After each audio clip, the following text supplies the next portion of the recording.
आप सभी को नमस्कार। आज की मेरी वीडियो है आपका भाग्योदय कब होगा। आप अपनी कुंडली को अपने सामने रख लीजिए और मेरे बताए हुई बातें अपनी कुंडली में देखिए कि क्या वो मैच हो रही है। देखिए, कुंडली के अनुसार नवम भाव को भाग्य का स्थान कहते हैं, भाग्य स्थान कहते हैं। और इस घर में जो ग्रह बैठता है या इस घर पर जो कोई ग्रह देखता है उसके अनुरूप या उसके अनुसार ही भाग्य उदय होता है।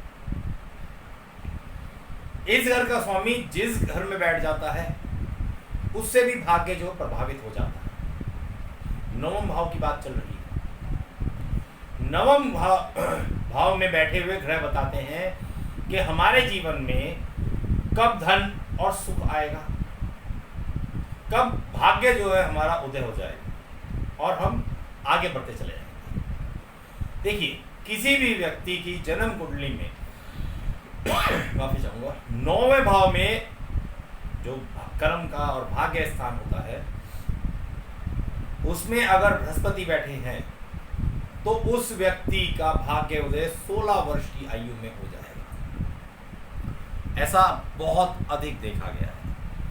अगर 9वें भाव में सूर्य बैठे हैं, अगर आपकी कुंडली में 9वें भाव में सूर्य बैठे हैं तो 22 साल की उम्र में आपका भाग्योदय हो जाएगा। अगर चंद्रमा 9वें भाव में बैठे हैं तो 24 साल की उम्र में भाग्योदय हो जाएगा। मंगल बैठे हैं तो 28 साल की उम्र में आपका भाग्य हो जाएगा उदय। शुक्र अगर बैठे हैं तो 25 साल की उम्र में आपका भाग्य उदय हो जाएगा। बुध बैठे हैं तो 32 साल की उम्र में भाग्योदय होगा।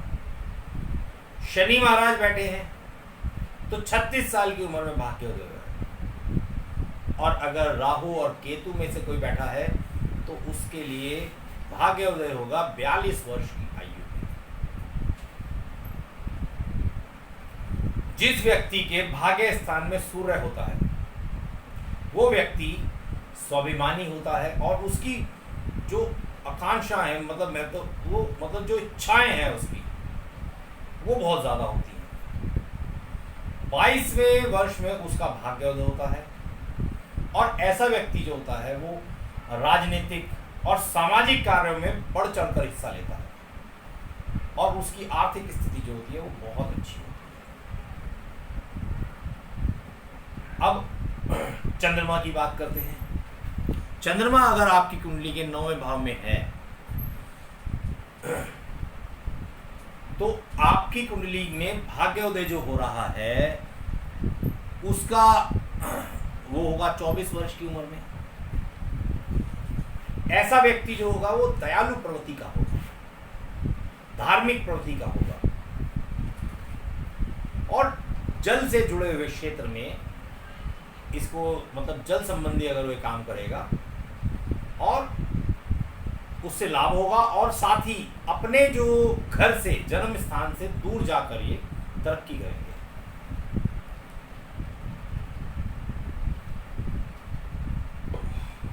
मंगल अगर 9वें भाव में बैठा हुआ है तो व्यक्ति जो है भूमि से संबंधित कार्यों में लाभ कमाएगा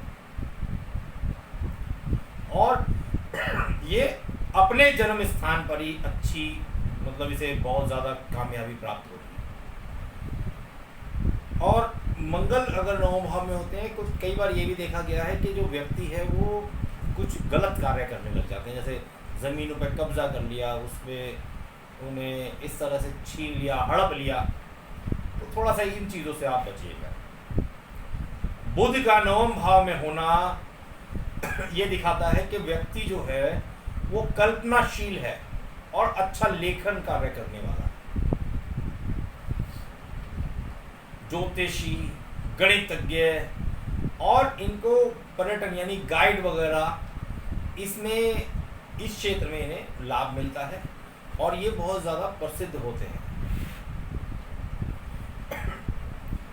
बृहस्पति अगर 9वें भाव का स्वामी होकर, मतलब माना ही जाता है पहली बात तो वो 9वें भाव का स्वामी भी, अगर वो इस स्थान पर है तो तो सबसे उत्तम माना गया है। और जब इस व्यक्ति का भाग्योदय होता है तो ये समझ लीजिए भाग्योदय तो इनका हमेशा ही रहता है, इन्हें हमेशा भाग्य का सहारा मिलता जुलता रहता है।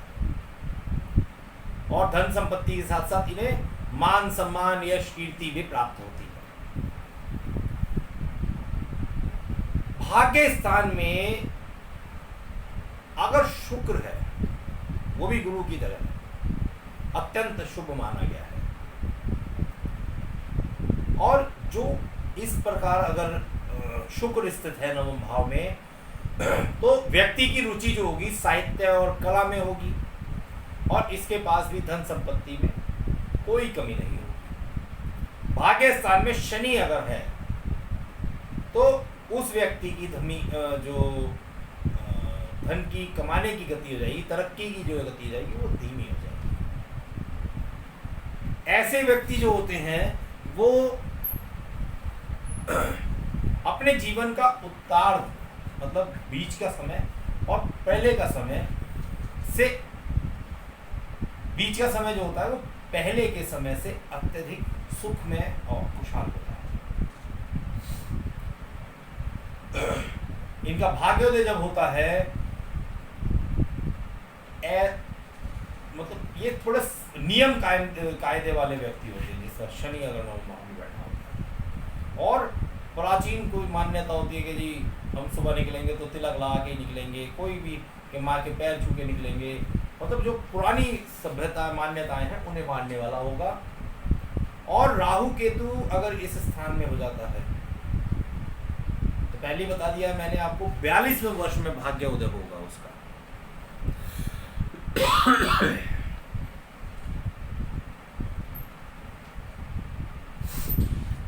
और साथ ही साथ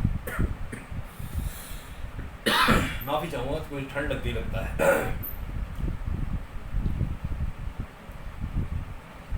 जिन लोगों की कुंडली में सिंह राशि का मंगल कुंडली के नवम भाव में या 10वें भाव में हो, तो भी ऐसा व्यक्ति जो होता है वो बहुत जल्दी ही कामयाबी में, मतलब करियर में बहुत जल्दी सफलता प्राप्त कर लेता है।